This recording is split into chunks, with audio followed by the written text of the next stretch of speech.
To be like Jesus, January 17th, a prayer that includes us. Then Jesus said, Father, forgive them, for they do not know what they do. And they divided his garments and cast lots. Luke 23:34. A great multitude followed the Savior to Calvary, many mocking and deriding, but some were weeping and recounting his praise. Those whom he had healed of various infirmities, and those whom he had raised from the dead, declared his marvelous works with earnest voice, and demanded to know what Jesus had done that he should be treated as a malefactor. Jesus made no murmur of complaint. His face remained pale and serene, but great drops of sweat stood upon his brow. There was no pity in hand to wipe the death dew from his face, nor words of sympathy and unchanging fidelity to stay his human heart. He was treading the winepress all alone, and of all the people there was none with him. While the soldiers were doing their fearful work, and he was enduring the most acute agony, Jesus prayed for his enemies.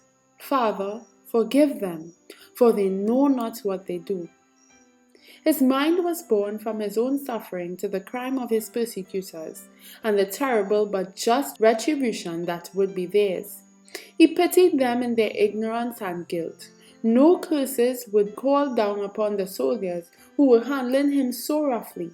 No vengeance was invoked upon the priests and rulers who were the cause of all his suffering, and were then gloating over the accomplishment of their purpose, but only a plea for their forgiveness, for they know not what they do. Had they known that they were put into exquisite torture, one who had come to save the sinful race from eternal ruin, they would have been seized with horror and remorse. But their ignorance did not remove their guilt, for it was their privilege to know and accept Jesus as their Savior. They rejected all evidence and not only sinned against heaven in crucifying the King of Glory, but against the commonest feelings of humanity in putting to a torturous death an innocent man. Jesus was earning the right to become the advocate for humanity in the Father's presence. That prayer of Christ for his enemies embraced the world, taking in every sinner who should live until the end of time.